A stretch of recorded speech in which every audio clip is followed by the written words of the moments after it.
Mode d'emploi semé à l'heure d'été et vous propose une émission entièrement consacrée au tourisme, mais pas n'importe quel tourisme, bien sûr, puisque nos touristes viennent souvent voir nos vignobles. Donc nous allons parler œnotourisme dans cette émission. Quels sont les nouveaux enjeux et les grandes tendances et surtout les formations qui permettent de se spécialiser dans ce domaine. Ainsi, nous découvrirons comment les grands châteaux de plus en plus investissent dans des restaurants. En quelques mois, de nombreux restaurants, notamment dans le Saint-Émilionnais, ont ouvert ou ont été repris par des châteaux. On va essayer de comprendre pourquoi en prenant la direction du logis de la Cadène à Saint-Émilion. Ensuite, nous découvrirons un nouveau pass. Il permet d'aller en transport en commun, en train, déguster dans les propriétés. Et pour toute la durée de cette émission, nous sommes ici dans une propriété où un jeune homme fait son apprentissage spécialisé dans l'œnotourisme. Il est inscrit à la maison familiale et rurale de Vert. Alors nous sommes ici donc au château Auverrac. On va parler maintenant formation en œnotourisme. Vous êtes en pleine formation à la MFR de Vert, donc spécialisé œnotourisme. Ça veut dire que vous apprenez quoi exactement? Mais on apprend tout ce qui va être réceptif déjà, accueillir des visiteurs dans les meilleures conditions, apprendre à faire une visite, à être concis dans ce qu'on dit, à rester intéressant aussi, bien sûr. Puis après, on a toute une petite partie commerciale aussi, forcément, et un côté aussi un peu administratif, apprendre sur l'ordinateur, comment se servir d'Excel, Word, bon, un peu la base qu'on a dans les formations. Qu'est-ce qui vous a donné envie de faire ça? Mais moi, en fait, l'année dernière, j'avais une formation commerciale vin et spiritueux, donc toujours à la MFR, ça commence à faire longtemps. Et pendant la saison, je me suis retrouvé à travailler dans un office de tourisme, et j'ai fait le rapprochement des deux. Voilà, tout simplement. Et pour le coup, j'arrive ici cette année, ça me fait découvrir aussi une autre facette que j'avais jamais vue avant. J'avais vu beaucoup tout ce qui était caviste, même rédaction un petit peu d'articles. Et je me suis dit, tiens, je vends du vin, c'est intéressant aussi de voir comment il est fait et comment on travaille au sein d'une entreprise. Alors, vous représentez aujourd'hui le château Auverrac, mais il se trouve que vous êtes aussi une ancienne élève de cette formation. Quel est l'intérêt pour un château d'avoir quelqu'un qui s'est formé réellement à l'œnotourisme plutôt que, comme c'était un peu la tradition, un étudiant dans une thématique qui n'a rien à voir qui vient faire des visites pendant l'été? Alors, ce qui est important en œnotourisme, c'est l'accueil clientèle, en fait. Savoir accueillir le client, ce qu'il recherche. Et une personne qui est formée en œnotourisme, c'est le faire. Aussi, par rapport au visuel, ce que recherche la personne, c'est intéressant d'avoir quelqu'un qui est formé avec la formation œnotouristique. Alors, est-ce que vous pouvez me présenter un peu la propriété ici? On est dans quoi comme vignoble et quel est l'intérêt de l'œnotourisme ici? Alors, le château Auverrac, on est une propriété familiale depuis 6 générations. C'est la famille Claverie qui détient cette propriété. Nous, on possède 8 hectares de vignes. On est en appellation Saint-Émilion Grand Cru. Nous, l'intérêt de développer l'œnotourisme, en fait, c'est un territoire qui est déjà très touristique. Donc nous, on fait de l'accueil client au niveau de la visite, des dégustations, déjeuner à la propriété avec un traiteur. Et l'intérêt pour nous d'avoir Cyril cette année, c'était de développer d'autres projets pour la propriété, surtout au niveau événementiel. Alors vous avez un gros projet cette année. Est-ce que vous pouvez nous raconter un peu votre projet? Oui, alors en fait, ce serait la création d'un événement, parce qu'à savoir que dans la formation, donc faut avoir un événement à créer, amener quelque chose en plus à l'entreprise.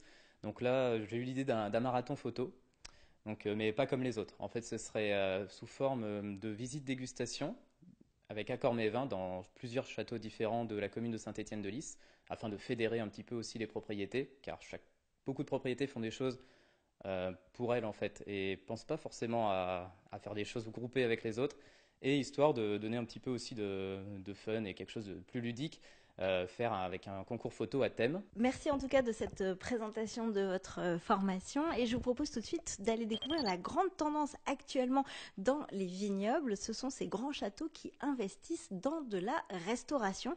Direction les coulisses du logis de la Cadène.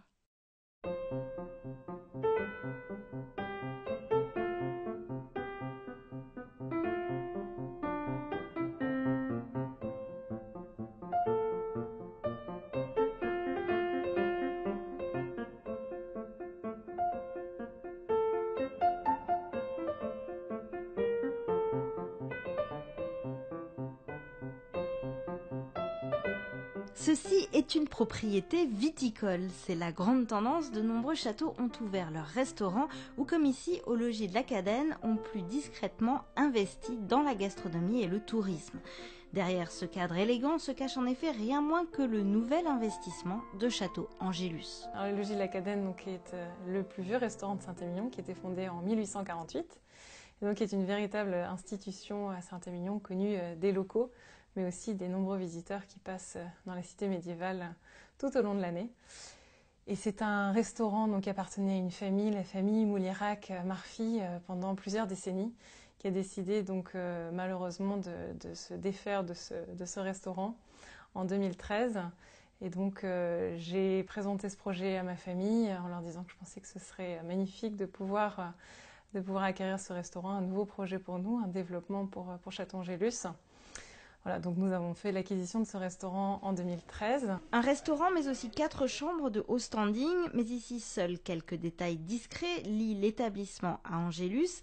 L'investissement est hautement stratégique dans un contexte où les grands châteaux cherchent de plus en plus à maîtriser les enjeux du tourisme qu'ils suscitent. Alors je pense que le tourisme, comme vous l'avez souligné, se développe de plus en plus et c'est important pour nous de pouvoir l'accompagner de façon comment dire, organisée et plus ouverte qu'auparavant puisqu'on a une capacité de réception limitée à la propriété, une capacité d'accueil aussi qui est limitée.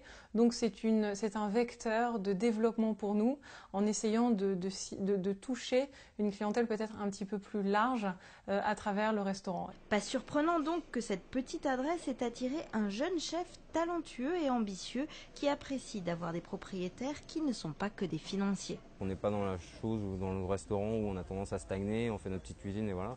Donc là, nous déjà le projet numéro 1, c'est de décrocher l'étoile Guide Michelin au niveau du logis de la Cadène. Et puis après, c'est une nouvelle bâtisse qui vient d'être rachetée, où on va proposer des cours de cuisine, où on va vraiment développer toute la partie, je dirais, partie restauration et faire découvrir. Ouverture donc très prochainement de la nouvelle maison complémentaire et d'une grande variété de prestations discrètement auréolées. Alors nous sommes de retour ici au château au Vérac. Alors cette fois-ci on va parler du détail de la formation, on a vu Cyril tout à l'heure, à la MFR de Vert. C'est quoi une maison familiale et rurale pour commencer? Alors tout d'abord, c'est une association, loi 1901, but non lucratif, qui propose des formations par alternance, c'est-à-dire avec des sessions d'une part à l'école, mais aussi sur l'entreprise. Donc avec un rythme assez soutenu, donc sous forme de stage, sous forme par apprentissage ou par contrat de professionnalisation aussi. Voilà. Dans plusieurs domaines? Alors nous, par exemple, à MFR de Vert, on se concentre sur le métier du vin. Et ensuite, selon les MFR, de manière générale, ce sera de l'agricole, en rapport avec l'agriculture, des formations autour de l'agriculture. Alors cette formation-ci, en particulier en œnotourisme, est-ce que vous pouvez nous en parler un peu? Elle dure combien de temps? Elle s'adresse à qui? Alors cette formation, elle s'adresse à des personnes qui ont le bac, qui ont une expérience sur le marché du travail au préalable, ou alors des personnes qui sortent d'un BTS et qui veulent davantage se spécialiser, non pas, sur le vin, dans le vin. Et c'est quoi l'objectif concrètement? C'est de vendre plus à la propriété, c'est d'améliorer ses marges par rapport au moment où on vend au négoce. C'est quoi la stratégie par rapport à ça? Alors, il y a différentes stratégies, évidemment. On a plus, moi, ce que je veux dire, c'est que j'interviens à la MFR autour de l'œnotourisme pour permettre à nos jeunes de travailler sur le réceptif, évidemment. Donc, c'est travailler et sur la mise en place d'événements sur l'année, sur de la mise en place d'opérations, de promotion évidemment, de châteaux, de propriétés de manière générale. Et donc créer peut-être davantage de contacts aussi directs avec les clients et les consommateurs. Merci beaucoup. Je vous propose tout de suite de partir à la découverte du pass dégustaire, un pass qui permet d'aller déguster donc et découvrir des propriétés grâce au train. Ludon-Médoc, 5 minutes d'arrêt. Qui n'a jamais souhaité pouvoir déguster et visiter les châteaux sans avoir à reprendre la route après? C'est de cette idée qu'est né le Pass Dégustaire, un partenariat original entre la région Aquitaine, la SNCF et pour l'instant 2 châteaux pilotes. C'est un pack qui comprend le voyage en train Bordeaux-Ludon, un taxi qui vous prend à la gare du Ludon et qui vous amène dans la propriété pour visite, dégustation et pique-nique. Ça fait vraiment longtemps qu'on voulait exploiter le canal train, parce qu'on a quand même la chance d'avoir le train qui arrive à Ludon-Médoc, tout proche de chez nous. Et on se disait que c'était quand même dommage de manquer cette partie de la population qui utilise ces transports en commun, soit de façon courante, soit pour les vacances.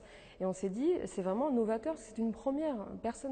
Aucun partenariat n'a jamais été fait dans la région, enfin dans le Bordelais, ni même en France, avec une propriété viticole. À l'heure où beaucoup de châteaux cantonnent leur offre œnotouristique à quelques toiles visibles pendant la visite du chai, il est effectivement stratégique de développer des initiatives innovantes pour conquérir un nouveau public. Ça représente pour le moment pas encore assez, on est à peu près à 10% de notre chiffre d'affaires, ce qui est pas encore assez, pas suffisant, mais bon, ça progresse et donc on est ravis. Et surtout, on se fait connaître, même des gens qui arrivent de très loin, qui sont sur les plages, viennent nous voir et ensuite ils vont pouvoir commander. On a un site internet, donc on a une boutique en ligne et puis il y a les cavistes, etc. Donc ils vendent nos vins. Donc c'est quand même une belle... ça nous permet d'être mieux reconnus, oui. Si l'intérêt pour les châteaux est donc avéré, celui pour le remplissage des trains en période estivale semble non négligeable. Bref, en cas de succès, le pass pourrait être étendu à toute la région. C'est la fin de cette émission, merci de nous avoir suivis. Le Pass Dégustaire est disponible auprès de la SNCF. Sinon, pour retrouver les formations en œnotourisme, il y en a une également proposée, donc une licence spécialisée proposée par la faculté d'œnologie et l'ISVV. Donc toutes les informations pratiques sur ces formations sur www.aquitaine.fr pour voir et revoir cette émission, www.tv7.com.